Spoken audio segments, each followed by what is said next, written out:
आपका जो है सेल जो है वो एक अरेंजमेंट है जिसमें आपका इलेक्ट्रोड और इलेक्ट्रोलाइट करके दो पार्ट्स होते हैं। जो केमिकल उसमें डाला जाता है उसको हम लोग जो है इलेक्ट्रोलाइट बोलते हैं, और एक कंडक्टर उसमें इमर्स्ड होता है, एक रोड उसके अंदर में डाला हुआ होता है, किसमें, इलेक्ट्रोलाइट में, है ना। तो जो रोड डालते हैं इसको इलेक्ट्रोड बोलते हैं। इलेक्ट्रोड रोड से ही आप समझिएगा, उसी तरह से बना हुआ वर्ड है।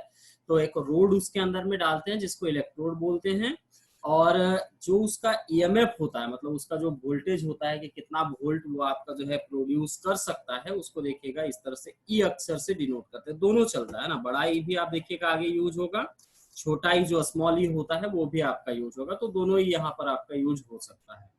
It is use to store the energy. ठीक है, आप पहले पढ़े कि एक और भी डिवाइस हम लोग के पास था जिससे हम लोग जो है एनर्जी को स्टोर कर सकते थे, जिसको कहा जाता था कैपेसिटर, है ना। कैपेसिटर भी आपका एक एनर्जी स्टोरिंग डिवाइस था। तो यहाँ देखिए साफ साफ लिखा है, it is use to store the energy like a capacitor. जिस तरह से कैपेसिटर एनर्जी को स्टोर करता है, वैसे आपका बैटरी जो होता है, सेल जो होता है, वो भी एनर्जी को स्टोर करता है, और उसके बाद आप उससे जो है बल्ब जला सकते हैं, फैन वगैरह चला सकते हैं। उसमें भी आपका बैटरी से समझिए बहुत सारा काम हो सकता है। जो हम लोग घरों में यूज करते हैं टॉर्च वगैरह में, वो सब आपका सेल है। या जो आपका जो है उसका अगर बड़ा हम देखेंगे तो गाड़ी वगैरह में भी सब में सेल लगा हुआ होता है। गाड़ी वगैरह में भी आप देखेंगे कि उसमें भी सेल लगा होता है, और घर में इन्वर्टर वगैरह हो गया, वो सब भी आपका सेल ही है, बैटरी ही है। तो बहुत सारा आपका जो है उससे आप फंक्शनिंग करा सकते हैं। तो उसमें आपका जो है एनर्जी को स्टोर करके रखने का कैपेसिटी होता है। इसको हम लोग पढ़े थे कि इस तरह का आपका इसका अगर डायग्राम बनाएंगे, फिगर बनाएंगे, तो ये ऐसे होगा। जो केमिकल इसके बीच में आपका डाला हुआ रहता है इसको हम लोग इलेक्ट्रोलाइट बोलते हैं, और ये जो रोड है इसको हम लोग इलेक्ट्रोड बोलते हैं। ये सारा चीज हम लोग जो है लास्ट क्लास में समझे थे। फिर इसमें एक वर्ड आया था इंटरनल रेजिस्टेंस, है ना। इंटरनल रेजिस्टेंस कहने का मतलब क्या हो गया कि जो हम लोग रोड डाले हुए हैं इलेक्ट्रोलाइट में, तो उस रोड में जब वो आपका जो है इलेक्ट्रोलाइट में धंसा हुआ है, उस समय जितना उसका आपका जो है रेजिस्टेंस एराइज होगा, उसको इंटरनल रेजिस्टेंस बोलेंगे। रेजिस्टेंस मतलब कहीं कहीं रोकने वाला, और इंटरनल मतलब कि अंदर। किसके अंदर, तो जब वो इलेक्ट्रोलाइट के अंदर होगा उस समय जब उसमें आपका जितना रेजिस्टेंस एराइज होगा उसको हम लोग इंटरनल रेजिस्टेंस बोलेंगे। इसको स्मॉल आर से डिनोट करेंगे। ये हम लोग यहाँ तक इसको समझे थे, ठीक है। फिर हम लोग यहाँ आगे बढ़े तो देखिए कि जो है कौन कौन से बात पे आपका इंटरनल रेजिस्टेंस डिपेंड करता है। जैसे हम लोग इसको एक्सटर्नल रेजिस्टेंस के केस में भी पढ़े थे कि क्या क्या फैक्टर्स होते हैं जिसमें एक्सटर्नल रेजिस्टेंस आपका जो है डिपेंड करता है। तो लेंथ कितना है, क्रॉस सेक्शनल एरिया कितना है, उसका आपका जो है मटेरियल क्या है, किस मटेरियल से बना है, टेम्परेचर कितना है। तो इन सब बातों पे हम लोग देखे थे कि रेजिस्टेंस डिपेंड करता था। तो वैसे इंटरनल रेजिस्टेंस के बारे में भी हम लोग कुछ 3-4 पॉइंट पढ़े कि nature of electrolyte, nature of electrode, फिर करा डिस्टेंस बिटवीन द इलेक्ट्रोड्स, फिर करा area of the electrolyte immersed in the electrolyte, कितना आपका जो है पार्ट्स जो है, कितना पार्ट्स आपका इमर्स्ड है, डूबा हुआ है इलेक्ट्रोड का इलेक्ट्रोलाइट के अंदर में। इन सब बातों पर वहां पर आपका डिपेंड करता था। लास्ट में हम लोग इसको भी पढ़े थे कि जो ईएमएफ है और जो पोटेंशियल डिफरेंस है इसमें क्या फर्क होगा। तो इसमें बेसिकली अगर हम लोग बोले, अगर इसको हम लोग जो है समझने के लिए देखें, तो इसमें आप ये कह सकते हैं कि जब वो सर्किट से कनेक्ट नहीं होता है उस समय जितना वोल्ट होता है उसको ईएमएफ कहा जाता है। आप सीधे सीधे अगर कहेगा कि डिफाइंड ईएमएफ, तो सीधे लिखिएगा मैक्सिमम, मतलब सबसे ज्यादा, maximum potential difference between the terminals is called EMF of that cell. मतलब जो है जो सबसे ज्यादा ईएमएफ जो होता है, सबसे ज्यादा जो आपका वोल्टेज होता है, उसी को हम लोग कहते हैं कि वो आपका जो है ईएमएफ है। मतलब ईएमएफ हमेशा थोड़ा बड़ा आएगा और जो आपका वोल्ट होगा वो थोड़ा कम आएगा, क्योंकि जैसे आप उसको सर्किट में जोड़िएगा तो आपका एक्सटर्नल रेजिस्टेंस वगैरह के कारण कुछ उसका वोल्टेज घट जाता है। तो जब वो जुड़ा हुआ नहीं है, जैसे आप खरीद के लाएं तो बैटरी को खरीद के लाते हैं तो उसमें लिखा हुआ रहता है कि 1.5 वोल्ट का है कि 3 वोल्ट का है कि कितना वोल्ट का है। तो जितना वोल्ट लिखा हुआ है वो उसका ईएमएफ है। लेकिन जब आप उसको सर्किट में जोड़ दीजिएगा तो ऐसा नहीं कि उतना पूरा वोल्ट वो आपका एराइज करेगा, कुछ रेजिस्टेंस के कारण कम हो जाएगा, घट जाएगा। तो जुड़ने के बाद उसको कहेंगे कि उससे वोल्ट निकल रहा है, और जब आपका ओपन है, किसी में नहीं जुड़ा है, तब उसको हम लोग कहते हैं कि वो आपका ईएमएफ है ना, इलेक्ट्रोमोटिव फोर्स है। तो यहाँ तक हम लोग इस बात को जो है पिछला क्लास में ही समझ चुके थे। अब यहाँ से चलिएगा, यहाँ से हम लोग का जो है आज हम लोग शुरू करेंगे कि एक्सप्रेशन फॉर ईएमएफ, मतलब अगर ईएमएफ हमको निकालना है तो इसका फॉर्मूला क्या होना चाहिए। एक्सप्रेशन कहने का मतलब फॉर्मूला, जैसे हम लोग भी का फॉर्मूला जानते हैं कि अगर हमको पोटेंशियल डिफरेंस भी निकालना है तो ओम्स लॉ से भी उसको निकाल सकते हैं कि V is equal to I into R. अगर हम लोग आई करंट को रेजिस्टेंस आर से इंटू कर देंगे तो उससे हम लोग को वोल्ट मिल जाएगा। उसी तरह से अगर हमको ईएमएफ निकालना है किसी सेल का, तो ईएमएफ निकालने के लिए हम लोग के पास जो है क्या फॉर्मूला होगा, क्या क्या जानकारी होंगी जिससे हम लोग जो है ईएमएफ को कैलकुलेट कर सकते हैं। तो यहाँ साफ लिख रहा है कि एक्सप्रेशन फॉर ईएमएफ मतलब इलेक्ट्रोमोटिव फोर्स जो है, जिसको ई अक्षर से डिनोट किया जाता है, तो इसका आपका एक्सप्रेशन क्या होगा, फॉर्मूला क्या होगा, इसको आज हम लोग समझेंगे, है ना। तो इसमें हम लोग क्या किए, देखिए यहाँ पर एक सर्किट बनाया, फिगर दिख रहा होगा आप लोग का। तो यहाँ पर एक सर्किट बनाए, सर्किट में आपका जो है यहाँ मान लीजिए कि यहाँ पर एक सेल लगा दिए, सेल को आप डिनोट कीजिएगा तो जस्ट बैटरी की तरह आपका सेल होगा, बस इसमें होगा कि दो को नहीं लगाना, एक ही रहेगा। मोर देन वन अगर आपका जो है सेल लगेगा तो फिर वो आपका बैटरी कहलाने लगेगा। तो देखिए ये इसका पॉजिटिव टर्मिनल हुआ, ये इसका नेगेटिव टर्मिनल हुआ, इधर से आपका करंट ऐसे चलेगा और ऐसे होते हुए फिर आपका यहाँ से वापस आ जाएगा। ये जो आपका लगा हुआ है इस तरह से जो होता है, ये आप जानते हैं रेजिस्टेंस का सिंबल होता है। इस तरह से जो जिगजैग लाइन बनाते हैं ये रेजिस्टेंस को रिप्रेजेंट करता है, इसलिए देखिएगा आर लिख दिया गया है, आर फॉर रेजिस्टेंस। अगर इस सर्किट को आपको बंद करना है तो इसके लिए आपको स्विच की भी आवश्यकता पड़ेगी। तो हम लोग जनरली जब सर्किट बनाते हैं तो वहाँ एक स्विच भी जो है वो डाल देते हैं। तो यहाँ पर देखिएगा एक क्लोज्ड की दिखाया गया है, बताए थे कि यहाँ बिंदी लगा दिए, इसका मतलब क्लोज्ड हो गया, ये बिंदी हटा दीजिएगा तो ये आपका ओपन हो जाएगा, मतलब ऑफ और ऑन जो स्विच होता है उसका काम है ऑफ ऑन करना। तो जब ये बीच वाला बिंदी नहीं रहेगा तो उसका मतलब ऑफ पोजीशन में, जब इसको आप जो है मतलब ये हो गया कि ऑन पोजीशन में हो गया, मतलब यहाँ से सर्किट में करंट का फ्लो शुरू हो जाएगा। ठीक, तो हम लोग को ये ज्ञात करना है कि जो यहाँ बैटरी लगाया गया है, यहाँ जो सेल लगाया गया है, इसका ईएमएफ कितना होगा। देखिएगा यहाँ दो चीज आपको दिखेगा, एक आप भी लिखे हैं, मतलब इसका जो पोटेंशियल डिफरेंस होगा उसको भी मान लीजिए, और जो इसका इंटरनल रेजिस्टेंस होगा, देखिए यहाँ दो तरह का आर लिखा गया है कि यहाँ बड़ा आर भी होगा, यहाँ छोटा आर भी होगा। छोटा आर हो गया इस सेल का जितना रेजिस्टेंस है, मतलब इंटरनल रेजिस्टेंस। हाँ, और जो बाहर में उसको हम लोग जोड़े जिस तार के साथ, जिस तार के साथ इसको जोड़े होंगे, यहाँ पर एक आपका जो है सेल है, इधर हम लोग जो है एक सर्किट बना रहे हैं। सर्किट में मान लीजिए कि आपके पास जो है इधर कुछ भी बल्ब वगैरह भी ऐसे हम लोग फिट कर सकते हैं कि इधर हम लोग का एक बल्ब ऐसे जो है ऐसे लगा हुआ, बल्ब को जलाना है तो इसके लिए आप जो है इसको ऑन कीजिएगा तो यहाँ से जो तार निकलेगा, जो वायर आपका बाहर की तरफ निकलेगा, उसका भी अपना कुछ ना कुछ रेजिस्टेंस होगा। तो इसका जो रेजिस्टेंस होगा उसको हम लोग कैपिटल आर मान रहे हैं, समझिएगा। और ये जो हम लोग का यहाँ बैटरी सेल लगा हुआ है, इस सेल का भी तो अपना इंटरनल रेजिस्टेंस होगा, तो उसको देखिएगा स्मॉल आर मान रहा है। इसी चीज को हम लोग जो है ऊपर में दिखाएंगे। तो देखिए क्या कर रहे हैं, यहाँ से पहले इसका इंट्रोडक्शन में जाइएगा कि यहाँ पर जो है क्या क्या चीजें ली जा रही थी, इसको यहाँ पर पहले आप इंट्रोडक्शन की तरह यहाँ पर देखिएगा कि the EMF of a cell is the maximum potential difference. पहले बताए हैं कि जो सबसे ज्यादा, मतलब जब आप उसको किसी से कनेक्ट नहीं किए हैं उसी समय जितना उसका पोटेंशियल डिफरेंस होता है उसी को ईएमएफ कहते हैं। Of the electrodes let us consider a cell of EMF E. पहले मान लिए कि जो आपका एक सेल लिया गया उसका ईएमएफ ई है और उसका इंटरनल रेजिस्टेंस आर है। जब भी आप जो है उसको आगे कैलकुलेट करना है तो कुछ ना कुछ पहले हमको मान के चलना होगा।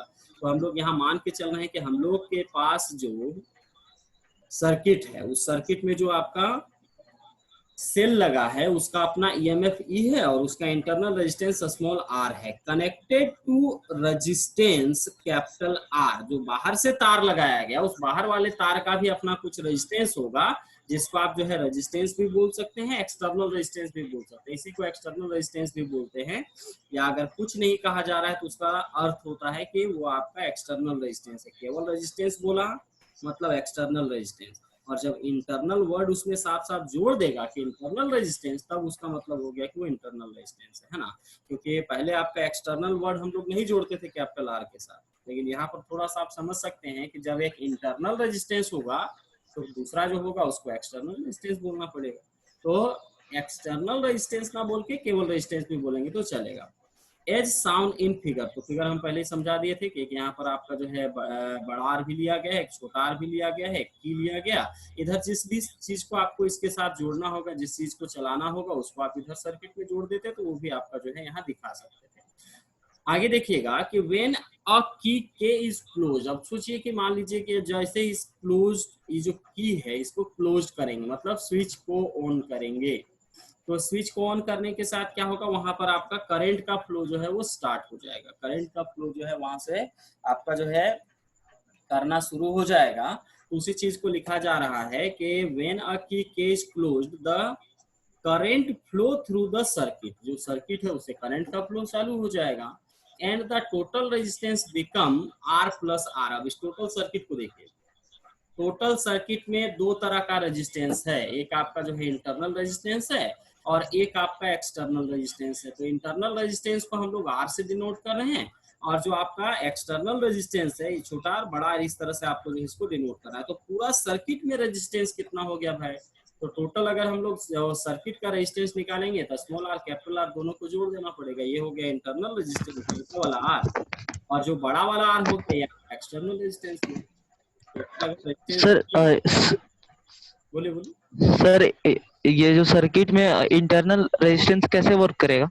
इंटरनल रेजिस्टेंस आपका जो है सेल जो आप रखिएगा, तो सेल है तो उसमें आपका इलेक्ट्रोड होगा ना, सेल है तो उसमें आपका इलेक्ट्रोड होगा। yes, इलेक्ट्रोड मतलब इसके अंदर में एक रोड लगा होगा, तो उसका भी तो अपना कुछ रेजिस्टेंस होगा ना। अगर हम सर्किट को पूरा देखें तो पूरा सर्किट को देखिएगा, उसमें आपका जो है ये भी एक रोड है। थोड़ा सा अगर हम लोग ऊपर जाएंगे तो इसको यहाँ से दिखेगा, ये वाला जो है ये भी तो एक रोड ही ना है। और यहाँ से हम इसको क्या कर रहे हैं कि एक तार से ऐसे बाहर से इसको कनेक्ट कर रहे हैं। थोड़ा सा फिगर को समझिएगा, यहाँ से जब आप इससे कुछ भी डिवाइस चलाना चाहिएगा तो एक तार यहाँ से निकालिएगा और एक तार आप जो है इस जगह से यहाँ से निकालिएगा, इस जगह से ऐसे निकालिएगा ऐसे। तो यहाँ वाले बल्ब आपको ऐसे चलाने हैं, तो यहाँ से इसको बल्ब से ऐसे कनेक्ट कर दीजिए। बल्ब वगैरह जब जलाएंगे तो उसको जलाने का तरीका तो यही ना होगा, एक तार यहाँ से जोड़िएगा, एक तार यहाँ से जोड़िएगा और यहाँ से आप बल्ब वगैरह ऐसे कनेक्ट करिएगा। बल्ब वगैरह जलाए है ना सेल से, बैटरी से आप लोग जलाए होंगे बचपन में ऐसा। Yes sir. तो इसमें क्या होगा कि पूरा जो रेजिस्टेंस है वो देखिए दो तरह का रेजिस्टेंस नहीं हो गया यहाँ पे। ये जो तार आप लगाए हैं, ये जो वायर आप बाहर से लगाए, इस तार का भी तो अपना कुछ रेजिस्टेंस होगा ना, वायर है तो इसका तो अपना रेजिस्टेंस होगा। तो इसका रेजिस्टेंस हो गया आपका कैपिटल आर, और ये जो आपका जो इलेक्ट्रोड है जो कि आपका यहाँ से यहाँ, ये भी तो एक कंडक्टर ही है, तो इसका भी अपना कुछ रेजिस्टेंस होगा जिसको हम लोग लिखेंगे का स्मॉल आर। तो पूरा सर्किट को देखिए, सर्किट किसको बोलते हैं, ये पूरा यहाँ से आपका यहाँ गया, यहाँ से जो यहाँ से वापस आ रहा है, ये सर्किट हुआ।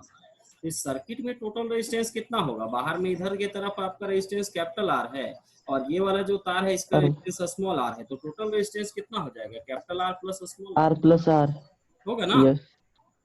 Yes sir. चलिए ठीक है।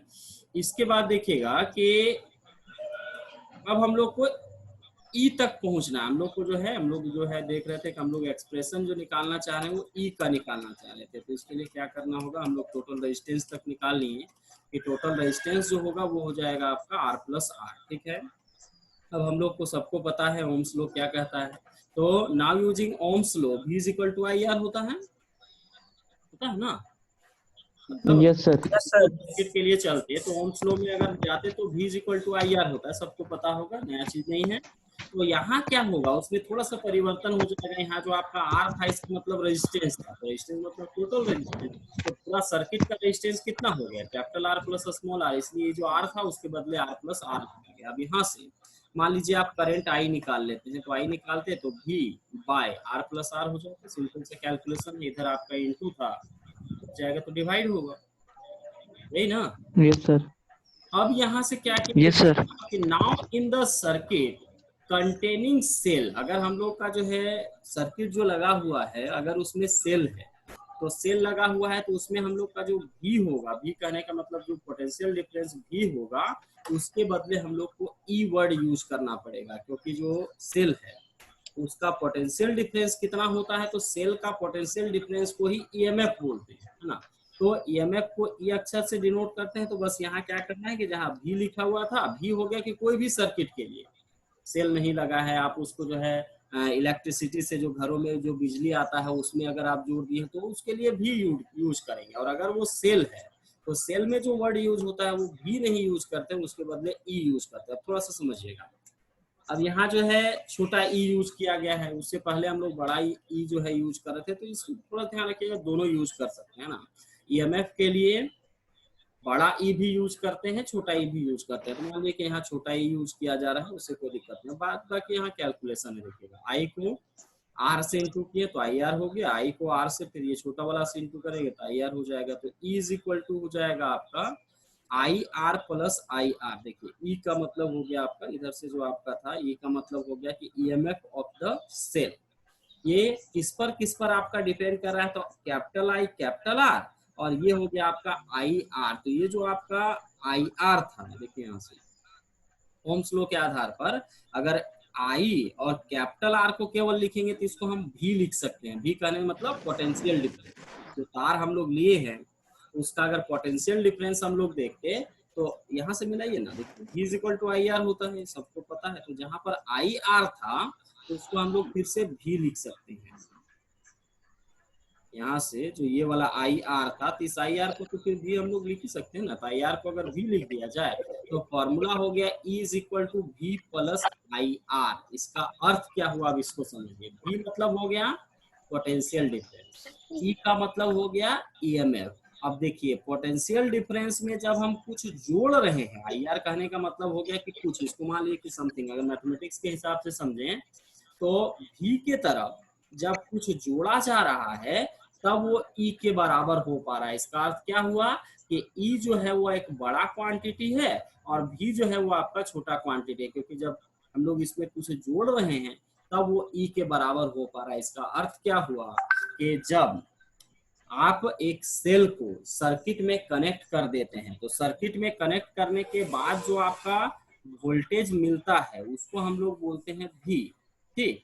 और जब वो कनेक्ट नहीं था, जब सर्किट के आपका जो है कनेक्ट नहीं था, बस खरीद के उसको लाए हैं, उस समय जो वोल्टेज होता है उसको कहा जाता है ईएमएफ। हाँ, तो जब सर्किट में जुड़ गया उस समय का जो आपका वोल्टेज है उसमें हमको कुछ जोड़ना पड़ रहा है आई आर, और आई आर जब उसको जोड़े तब वो आपका ई के बराबर हो रहा है। मतलब इस लाइन से, इस सेंटेंस से हम लोग क्लियरली ये समझ सकते हैं कि ईएमएफ जो होता है वो ज्यादा होता है, वो बड़ा क्वांटिटी होता है, और जो वोल्टेज होता है वो आपका छोटा क्वांटिटी होता है। क्योंकि वोल्टेज में आप समथिंग कुछ क्वांटिटी ऐड कर रहे हैं तब जाकर आपका वो ई के बराबर हो रहा है। तो ये जो फॉर्मूला निकला ई बराबर भी प्लस आई आर, यहाँ थोड़ा सा देखिए गलत जैसा लग रहा है लेकिन सीधा है ये, भी बराबर आई आर, जो ऊपर का लाइन है उसी को फिर लिखे हैं और उसी को जो है अंडरलाइन किया गया। तो भी प्लस आई आर लिखिएगा, आई आर। तो ये जो सेंटेंस हुआ इससे हम लोग को जो है एक्सप्रेशन मिल गया कि अगर किसी सेल का ईएमएफ निकालना है तो सेल का ईएमएफ निकालने का तरीका होगा ई बराबर भी प्लस आई आर, जहां पर आई जो है वो पासिंग करंट है, आर जो है वो internal resistance of the cell है, भी जो है वो पोटेंशियल डिफरेंस है, और ई जो है वो आपका ईएमएफ है। बात समझ में आ रही कुछ? Yes sir. कुछ डाउट है तो बोलिए, कुछ पूछने का इच्छा है देख लीजिए एक बार एक्सप्रेशन में क्या किया गया। सिंपल है, एक बार फिर से समझा देते हैं। देखिएगा एक सेल लिया गया, इस सेल का इंटरनल रेजिस्टेंस स्मॉल आर है, जो उसका वोल्ट है, मतलब जब सर्किट में कनेक्ट करेंगे तो जितना वोल्टेज वहां उस सर्किट में बनेगा उस सर्किट का वोल्टेज को भी मान लिया गया है ना।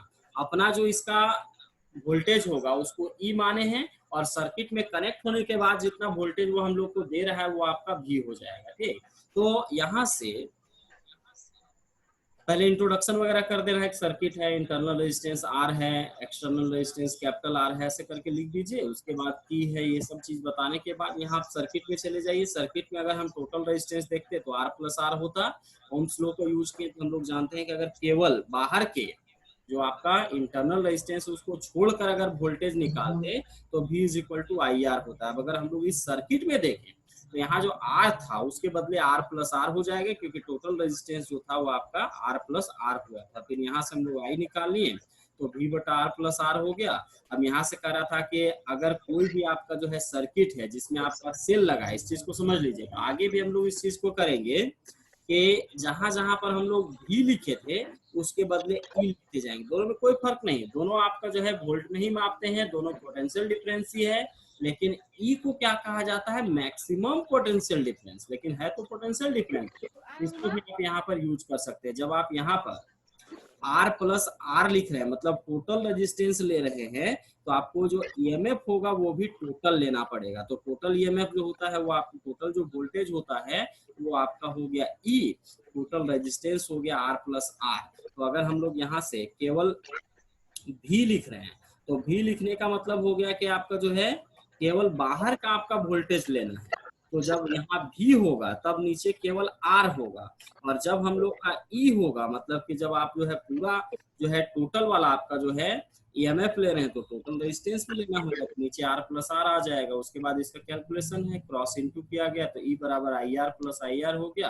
अब आई आर को आप भी लिख सकते हैं तो E is equal two plus I R हो जाएगा। अब यहाँ थोड़ा सा ई जो था, स्मॉल ई जो लिख रहे हैं ये हो गया आपका ईएमएफ मतलब वोल्टेज।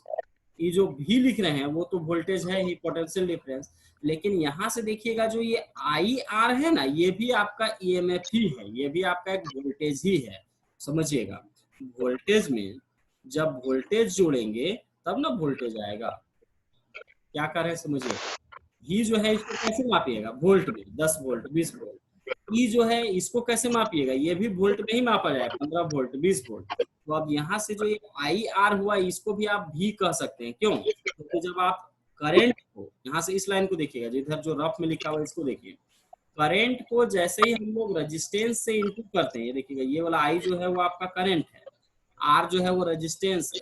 तो करंट को जब रेजिस्टेंस से इनटू करते हैं तो क्या बन जाता है, फिर वो आपका भी मतलब पोटेंशियल डिफरेंस ही ना बनता है। तो ये भी एक तरह से पोटेंशियल डिफरेंस ही है, ये भी एक तरह से पोटेंशियल डिफरेंस ही है। और जब दो पोटेंशियल डिफरेंस को जोड़िएगा तब ना पोटेंशियल डिफरेंस आएगा। तो यहाँ जो आई आर है इसको भी मान के चलिए कि ये पोटेंशियल डिफरेंस ही है। समझ रहे हैं क्या बोल रहे हैं हम, ये जो आई आर सर है इसको भी स्क्वायर, आई आर को भी देखें तो ये भी अपने आप में भी है, क्योंकि आप जब जोड़ते हैं तो मैथमेटिक्स का भी जोड़ने का नियम यही कहता है ना कि 2 पेन में से फिर 4 पेन जोड़ेंगे तब 6 पेन होगा। ऐसा थोड़ी 2 पेन में से 4 पेंसिल जोड़ देंगे तो 6 वो पेन हो जाएगा, ऐसा नहीं। जोड़ने के लिए वो लाइक क्वांटिटी होना चाहिए, एक जैसे क्वांटिटी को ही केवल आप जोड़ सकते हैं, अलग अलग क्वांटिटी होगा तो उसको जोड़ा नहीं जा सकता है। तो आप यहाँ भी मतलब ये हो गया आपका पोटेंशियल डिफरेंस। आई आर जो हो गया इसको भी कहेंगे तो ये भी पोटेंशियल डिफरेंस ही है। तो पोटेंशियल डिफरेंस में जब पोटेंशियल डिफरेंस जुड़ा तब वो आपका जो है पोटेंशियल डिफरेंस ही आ रहा है, मतलब ई भी एक पोटेंशियल डिफरेंस है, भी एक पोटेंशियल डिफरेंस है, और आई को आर से जब इनटू करते हैं तो फ्लो के आधार पर ये भी पोटेंशियल डिफरेंस ही है। तो आप एक तरह से समझिए कि पोटेंशियल डिफरेंस को लिखने का 3 तरीका हो गया। इसको आप भी से लिख सकते हैं, इसको आप ई से लिख सकते हैं, और इसको आई आर से लिख सकते हैं। अगर आई आर को मल्टीप्लाई कर देते हैं तो भी वो आपका जो है पोटेंशियल डिफरेंस ही आता है। और दूसरा इस चीज को समझिए कि यहाँ भी जो है छोटा होगा और ई जो है ये बड़ा होगा। क्यों छोटा बड़ा हम कह रहे हैं, क्योंकि भी के तरफ कुछ जोड़ना पड़ रहा है तब वो ई के बराबर हो पा रहा है। इससे भी हम समझ सकते हैं कि ई जो है वो आपका बड़ा क्वांटिटी है, तब ना हम इसमें कुछ जोड़ तब इसका बराबरी कर पा रहे हैं, नहीं तो पहले आपका ये कम था। ठीक है यहाँ तक? जी सर। कौन कौन लोग अभी तक जुड़ते रहते हैं जी, टाइम से जुड़िए, फिर बीच में जुड़ने से क्या फायदा है, फिर थोड़े समझ में आएगा। अभी लॉकडाउन अभी लंबा चलने वाला है, कल सुने ही होंगे फिर बढ़ा दिया गया, सुने ना, सबको पता चल ही गया होगा। जी सर।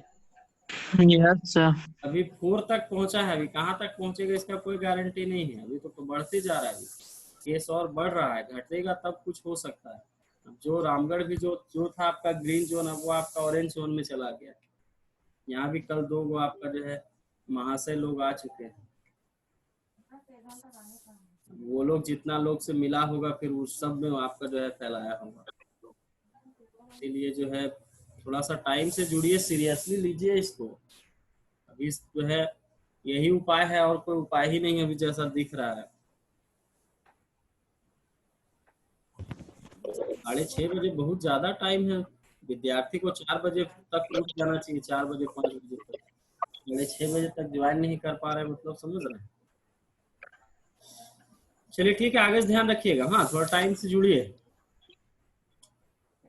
आगे यहाँ से अगर हम लोग देखेंगे तो आगे हम लोग क्या करेंगे कि कुछ कॉम्बिनेशन के बारे में पढ़ेंगे। कॉम्बिनेशन कहने का क्या अर्थ होगा, देखिएगा कॉम्बिनेशन का क्या अर्थ होता है, जोड़ना, है ना। जैसे हम लोग देखते हैं कि सेल को जनरली जो है ना वो आपका एक अलग अलग यूनिट में यूज नहीं करते हैं, उसको जब भी हम लोग करते हैं तो उसको आप देखिएगा कि कंबाइंड करके यूज किया जाता है। आप सेल को, बैटरी को, अगर आप टॉर्च में देखे होंगे कि टॉर्च में कैसे यूज किया जाता है, तो आप लोग सब लोग देखे होंगे, टॉर्च देखे हैं सब लोग, जिसमें आपका जी बैटरी सर, डाल 2 के उसको जो बैटरी है 1 जलाया बैटरी है जाता सर। था, जी सर। वो वाला टॉर्च देखें।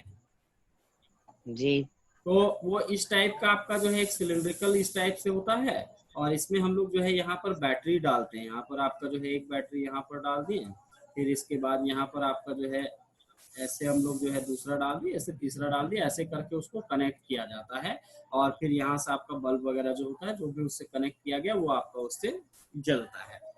तो यहाँ जो देखिएगा, इसको अगर अलग अलग बोलेंगे तो ये 1 सेल है, ये 2 सेल है, ये आपका 3 सेल है, ऐसे उसको बोलते भी थे। 3 सेल वाला टॉर्च, 2 सेल वाला टॉर्च, ऐसे करके उसका नाम भी था। हाँ, तो हम लोग जनरली क्या करते हैं कि एक सेल को नहीं यूज करते हैं, उसमें 2-3 गो सेल आपस में कनेक्ट कर देते हैं, कंबाइन कर देते हैं, और कंबाइन करने के बाद उसको हम लोग यूज करते हैं। उससे क्या होता है, उसका एनर्जी बढ़ जाता है। एक अगर सेल लगा रहे हैं तो 1 सेल वाला जो होगा टॉर्च होगा वो थोड़ा कम लाइट देगा।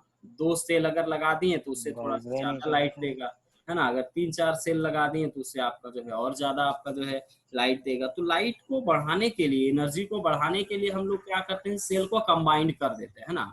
और पहले भी हम लोग पढ़ चुके हैं, हर जगह पर यही चीज था कि कॉम्बिनेशन जो है 2 तरह का होता है भाई, सीरीज कॉम्बिनेशन, पैरेलल कॉम्बिनेशन। आप कैपेसिटर में भी इसको पढ़ें, रजिस्टर में भी इसको पढ़ें, और यहाँ भी सेम उसी चीज को पढ़ रहे हैं, कोई नया नाम नहीं है। देखिए, सीरीज कॉम्बिनेशन हो गया और दूसरा हो गया आपका पैरेलल कॉम्बिनेशन। जो आपका कॉम्बिनेशन पहले चलते आ रहा था, सेम यहाँ भी आपका कॉम्बिनेशन वैसे ही चल रहा है। तो देखिएगा क्या लिख रहा है इसके बारे में,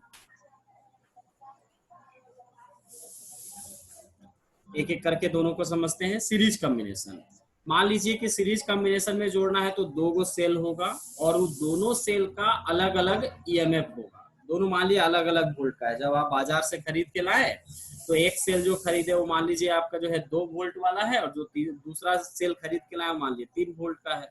तो उसको हम लोग जब डिनोट करेंगे तो कैसे डिनोट करेंगे, E1 and E2 be the EMF of 2 cell. देखिएगा थोड़ा सा यहाँ अंतर क्या किया गया है, पहले जब हम लोग कनेक्ट करते थे ना, चाहे रजिस्टर को कनेक्ट किए चाहे कैपेसिटर को कनेक्ट किए, तो 3-3 लेके चलते थे, याद करिएगा। R1 R2 R3 ऐसे लेके चले थे, C1 C2 C3 ऐसे लेके चले थे कि C1 C2 C3 be the capacitance of 3 capacitors. लेकिन यहाँ थोड़ा सा जो है कैलकुलेशन थोड़ा कॉम्प्लेक्स हो जाता है, थोड़ा सा आपका जो है जटिल टाइप का आपका जो है कैलकुलेशन होता है। तो उससे बचने का उपाय क्या है कि हम 3 के लिए नहीं जाएंगे, हम लोग 2 गो ही सेल को जोड़ना सीखेंगे, और 2 सेल को जोड़ने के बाद जितना आपका आंसर आएगा उसको हम लोग एन में ले जाएंगे। पहले भी यही किए थे, याद करिए कि 3 रजिस्टर को जोड़नी है, उसके बाद उसी में बता दिए कि ऐसा ऐसा अगर n रजिस्टर होंगे तो उसमें हम लोग जो है R1 R2 R3 plus dot dot dot Rn तक चले गए थे। तो यहाँ क्या करते हैं, थोड़ा सा चालाकी क्या करना है कि 3 के बदले 2 ही लेना है। 2 लिए, 2 को जोड़े, और 2 का जो रिजल्ट आया उसको हम लोग n तक एक्सटेंड कर देंगे कि इसी तरह से चलेंगे। तो चाहे 10 को जोड़े, 20 को जोड़े, सब उसी तरह से आएगा, है ना। तो let epsilon 1 epsilon 2 be the EMF of 2 cell if they connected in such a way that the positive terminal. अब यहाँ कब कहेंगे कि वो सीरीज कॉम्बिनेशन में है, तो उसको जोड़ने का तरीका ऐसा होना चाहिए कि एक सेल का प्लस दूसरे सेल के माइनस से जुड़ना चाहिए। देखिएगा 2 तरीके का कॉम्बिनेशन हो सकता है जो अभी हम लोग पढ़े, तो इसमें 2 तरीके से हम लोग उसको जोड़ते हैं। अब यहाँ हम लोग कैसे जोड़ते हैं, देखिएगा कि एक बैटरी लिए, जो टॉर्च वाला एग्जांपल लिए अभी आपका, वही आपका जो था सीरीज कॉम्बिनेशन था। इसमें क्या होता है कि एक सेल यहाँ रखे हम लोग, है ना। एक सेल देखिएगा, ड्राइंग थोड़ा बना रहे हैं, जब बनाने का कोशिश कर रहे हैं, देखिएगा एक सेल यहाँ पर लिए हम लोग, एक इस तरह से होगा। तो ये वाला जो बाहर के तरफ ये वाला होता है, इसको हम लोग मानते हैं कि ये आपका प्लस है, और इधर जो होता है जिधर खूंटी निकला हुआ रहता है, उसको हम लोग बोलते हैं प्लस, और जो आपका इसका जो पीछे का हिस्सा होता है उसको हम लोग बोलते हैं माइनस। तो जो दूसरा सेल इसमें जोड़ते हैं वो दूसरा सेल हम लोग इस तरह से जोड़ते हैं ऐसे। तो फिर यहाँ देखिए कनेक्शन कैसा हुआ इसको देखिएगा, इस कनेक्शन को अगर हम लोग समझें तो यहाँ कनेक्शन कैसा हुआ कि फिर इसका जो माइनस था, जो ऊपर में हम लोग जोड़े हैं उसका नीचे वाला पार्ट माइनस था, और इसको जो हम लोग जोड़े इसका ये वाला पार्ट इसका प्लस होगा। ये कैसे जुड़ा है, इसका प्लस इसका माइनस से जुड़ा। अब बैटरी को अगर उल्टा करके डाल दीजिएगा तो बैटरी से आपका जो है टॉर्च नहीं जलेगा।